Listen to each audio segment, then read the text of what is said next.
Oi, pessoal, tudo bem? Direito com elas. Hoje a gente vai tratar de mais um assunto em direito de família, especialmente sobre os termos concubinato, união estável, uniões paralelas.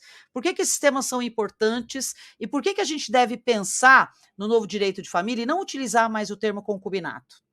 Bom, gente, a questão é que concubinato é tratado no Código Civil, no artigo 1727, como sendo a união de pessoas impedidas de casar.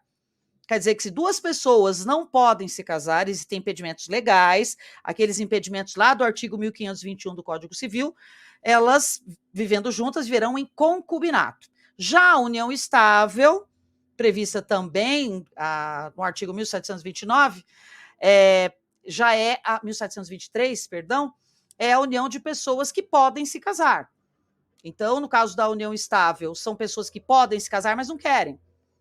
Então, duas pessoas solteiras começam a viver juntas, não estão a fim de casar. Então, elas serão companheiros de união estável. Diferente de se duas pessoas, por exemplo, que sejam casadas, não fazem o divórcio e vão morar juntas, elas estariam num concubinato num primeiro momento. Né? Ou então, se o pai adotivo resolve casar com a filha adotiva, é um concubinato. É uma situação que não tem como se consolidar e convalescer desse vício. Então, o concubinato será sempre uma união ilegítima, irregular. O que a gente está falando na questão do concubinato, gente, é que o termo concubinato se tornou um termo considerado pejorativo. Antes de existir o termo união estável, as pessoas se referiam às pessoas que queriam viver juntas, sem nenhum impedimento, de concubinos e concubinas. A relação era chamada de concubinato. Era a união de pessoas que viviam juntas, mas que não eram casadas, independentemente do motivo que as unia. Depois, com o tempo, isso foi modificando, foi sendo modificado, e aí colocou-se como uma diferença. Então, desapareceu o termo concubinato para falar de pessoas que não tinham impedimentos para casar, e subsistiu apenas para os casos de pessoas com impedimentos. O fato é que o termo concubinato continua sendo um termo pejorativo.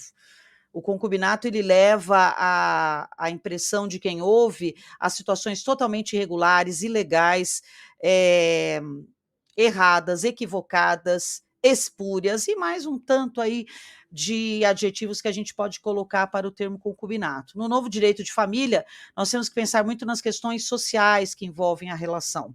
Um concubinato ele pode gerar aí filhos. E então o fato de nós dizermos que essas crianças são frutos de concubinato pode gerar uma impressão muito errada na sociedade. Então, o mais adequado hoje, de forma mais respeitosa e mais modernamente, o correto seria afastarmos o termo concubinato e utilizarmos mais o termo uniões paralelas. Porque as uniões paralelas são uniões que acontecem paralelamente a uma situação de casamento e que podem aí gerar algum tipo de efeito, como é o caso de ter filhos e tudo mais. Então, o termo concubinato, a gente deve pensar em abandonar justamente pela carga pejorativa que carrega com o termo, e aí, aos poucos, a gente utilizar outras formas de nos referirmos a outros tipos de união que tenham algum tipo de impedimento para o casamento.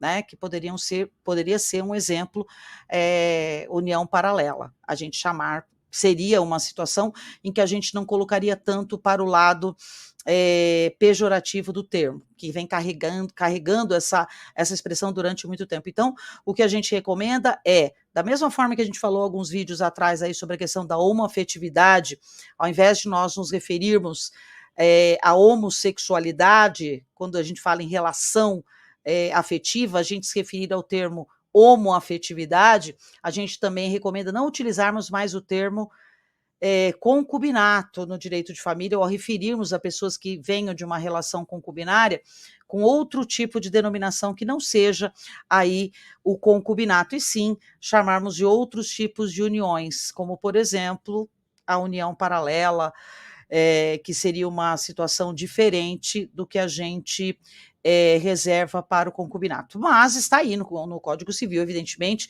se nós utilizarmos isso no dia a dia ou numa petição, não estará errado.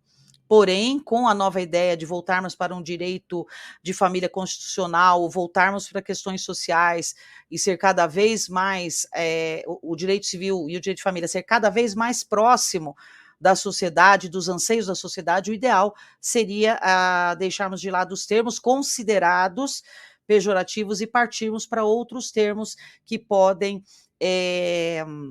gerar uma outra forma da gente ver essas relações. Afinal de contas, nós já temos, inclusive, decisões dando alguns tipos de direitos a pessoas que vivem em uniões paralelas ou que se chamaria pelo Código Civil o concubinato. Então fica aí a dica de nós utilizarmos o novo direito de família, a gente ir deixando de lado aos poucos o termo concubinato para utilizarmos termos mais modernos para esses tipos de uniões de pessoas que têm impedimentos para casar. Legal, pessoal, espero que vocês tenham gostado, continuem acompanhando o nosso canal, continuem acompanhando as nossas novidades, nossos cursos, nossas lives, nós temos aí já 2 lives agendadas, então fiquem de olho aí nas nossas redes sociais e continuem acompanhando o nosso trabalho. Combinado? A gente se vê no próximo vídeo. Um beijo, até lá!